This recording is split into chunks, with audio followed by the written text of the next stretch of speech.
Hello everyone, welcome back to my YouTube channel VK MJ centre. हमारे YouTube channel में आप सबका बहुत बहुत स्वागत है। कैसे हैं आप सब? उम्मीद करते हैं आप सब बहुत अच्छे होंगे।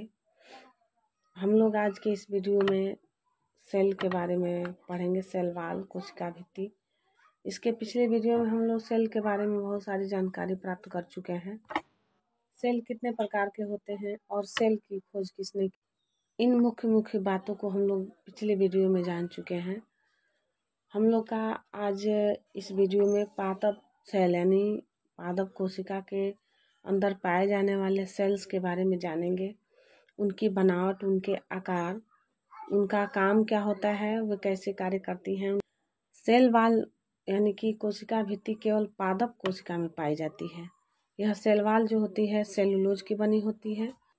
कोशिका भित्ति यानी सेल वाल जो होता है यह एक निश्चित आकृति और आकार बनाए रखने में सहायक होता है। यह कोशिका को निश्चित आकृति और आकार प्रदान करता है। कोशिका झिल्ली यानी कि सेल मेम्ब्रेन क्या होता है? कोशिका के सभी अवयव एक झिल्ली के द्वारा घिरे रहते हैं। इस झिल्ली को कोशिका झिल्ली अर्धपारगम्य झिल्ली होती है। कोशिका झिल्ली को सेल मेम्ब्रेन भी कहा जाता है। इंग्लिश में इसको सेल मेम्ब्रेन कहा जाता है। इस फिगर में एक जीवाणु कोशिका और एक जंतु कोशिका का फिगर दर्शाया गया है, जिसमें कोशिका झिल्ली को, उसकी आकृति को, उसके बनावट को इस चित्र के द्वारा बताया गया है।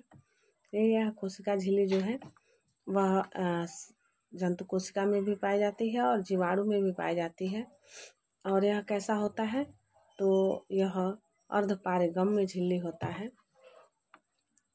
इसमें कोशिका के सभी अवयव क्या होते हैं? एक झिल्ली के द्वारा घिरे रहते हैं। इस झिल्ली को ही कोशिका झिल्ली कहा जाता है। और यह कैसा होता है? तो अर्धपारगम्य झिल्ली होता है। अंतःप्रद्रव्यी जालिका यानी कि जो अंतःप्रद्रव्यी जालिका होती है, अंतःप्रद्रव्यी जालिका, इसको एंडोप्लाज्मिक रेटिकुलम भी कहा जाता है। यह चिकनी अंतःप्रद्रव्यी जालिका होती है। यह खुरदरी अर्धप्रद्रव्य की जालिका होती है। एक ओर यह केंद्रक झिल्ली से तथा दूसरी ओर कोशिका झिल्ली से संबंध होता है। यानी कि जो एंडोप्लाज्मिक रेटिकुलम होता है वह एक ओर से केंद्रक झिल्ली से तथा दूसरी ओर किससे संबद्ध होता है, जुड़ा होता है? वह कोशिका झिल्ली से जुड़ा होता है। इस जालिका के कुछ भागों पर किनारे किनारे छोटी छोटी कणिकाएं लगी होती हैं, जिन्हें राइबोसोम कहा जाता है। यानी कि अंतःप्रद्रव्य की जालिका यानी एंडोप्लाज्मिक रेटिकुलम जो होता है, इसके चारों ओर इसकी जालिका जो होती है, इसके कुछ भागों पर, इसके किनारे कुछ छोटी छोटी कणिकाएं होती हैं। उनको क्या कहते हैं? तो राइबोसोम कहते हैं। और ये जो राइबोसोम होता है इसका क्या काम होता है हम लोग देखेंगे। और यह अंतःप्रद्रव्य की जालिका जो होती है वह कैसी होती है? तो वह चिकनी होती है और कुछ खुरदुरी होती है। इसके बाद हम लोग देखेंगे तारककाय यानी जो तारककाय होता है, ये तारककाय के अंदर एक या दो कण जैसी रचना होती है जिन्हें सेंट्रियोल कहते हैं। तारककाय जो होता है इसके अंदर क्या होता है कि एक या दो कण के जैसी रचना होती है और उस रचना को ही सेंट्रियोल कहा जाता है, जैसे फिगर में दर्शाया गया है। सेंट्रियोल को इसमें क्या होता है कि समसूत्री विभाजन में यह ध्रुव का कार्य करता है, ध्रुव का निर्माण करता है। जो सेंट्रियोल होता है तारककाय में, यह समसूत्री विभाजन में एक ध्रुव का कार्य करता है। कौन करता है? तो यह तारककाय जो होता है वह करता है। और तारककाय के अंदर जो दो कण होते हैं की जो रचना होती है छोटी सी, उसे क्या कहते हैं? तो उसे सेंट्रियोल कहते हैं।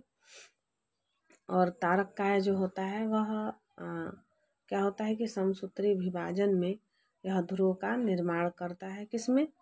तो समसूत्री विभाजन में। इस चित्र में सेंट्रियोल को दर्शाया गया है, यानी दो यहाँ पे फिगर दिए गए हैं, जिन फिगर में सेंट्रियोल जो है यह दर्शाया गया है तारककाय वाले चित्र में। और तारककाय के अंदर जो दो कण होते हैं उनको क्या कहते हैं? तो सेंट्रियोल कहते हैं।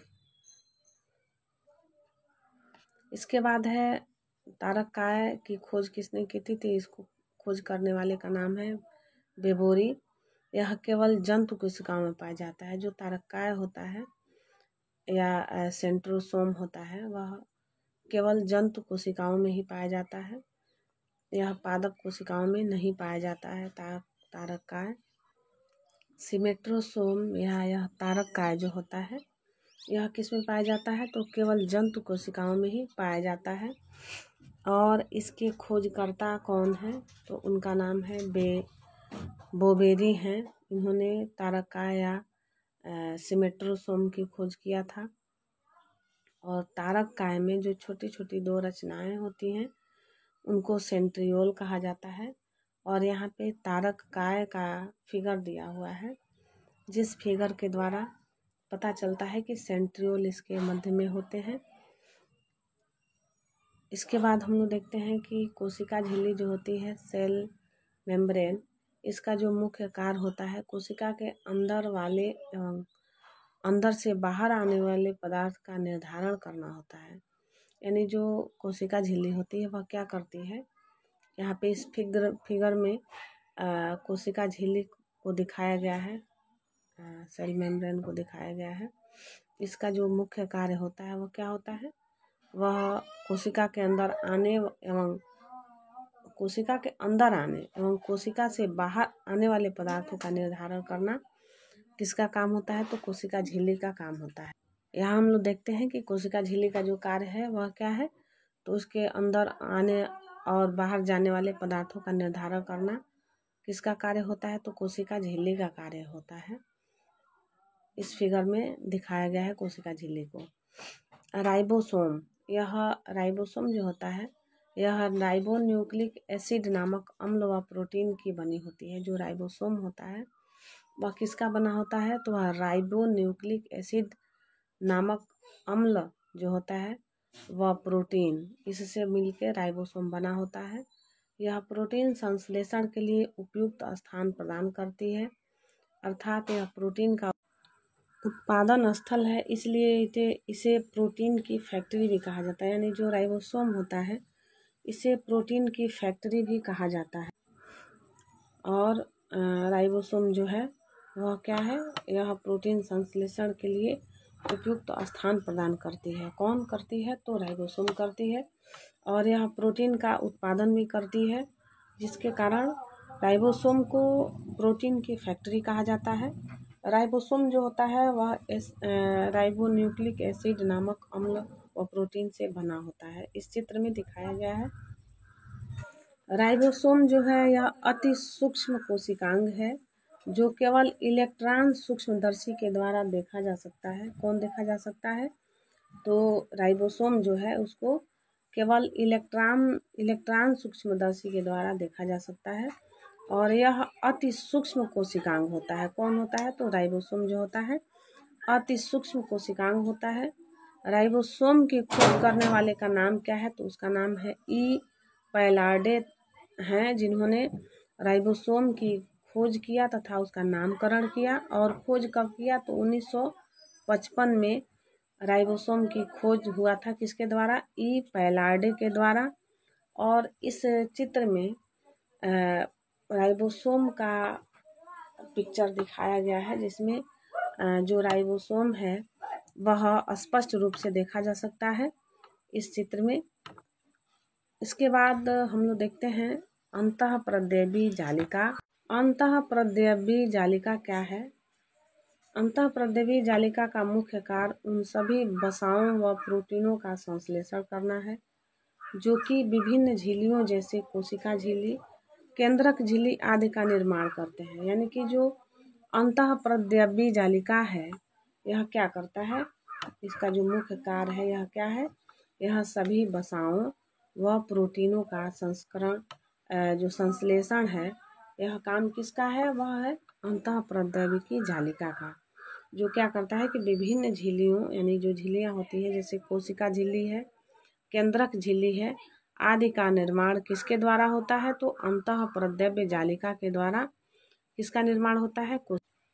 इस चित्र में चिकनी प्रद्रवी जालिका और राइबोसोम जो है खुरदरी अंतःपरद्वीपीय जालिका को चित्र के माध्यम से दर्शाया गया है। आप लोग चित्र को देख के समझ सकते हैं।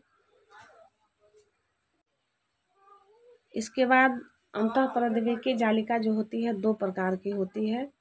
कैसी कैसी होती है? खुरदरी अंतःपरद्वीपीय जालिका और चिकनी अंतःपरद्वीपीय जालिका। चिकनी अंतःपरद्वीपीय जालिका जो होती है ESER, इसमें राइबोसोम नहीं होते हैं, ये प्रोटीन संश्लेषण में भाग नहीं लेती है।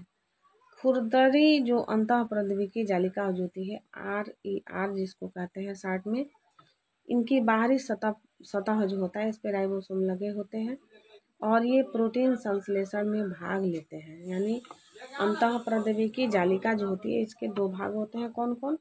चिकनी अंतःपरद्वीपीय जालिका और खुरदरी अंतःपरद्वीपीय जालिका होती है। अब जो चिकनी अंतःपरद्वीपीय जालिका होती है यह क्या करती है? इसमें राइबोसोम नहीं होता है और खुरदरी वाले में राइबोसोम होता है। माइटोकॉन्ड्रिया, इस चित्र में हम लोग माइटोकॉन्ड्रिया को देख सकते हैं। यह माइटोकॉन्ड्रिया क्या होता है? यह कोशिका द्रव्य में पाए जाने वाले अनेक गोलाकार अथवा सूत्राकार रचनाएं होती हैं।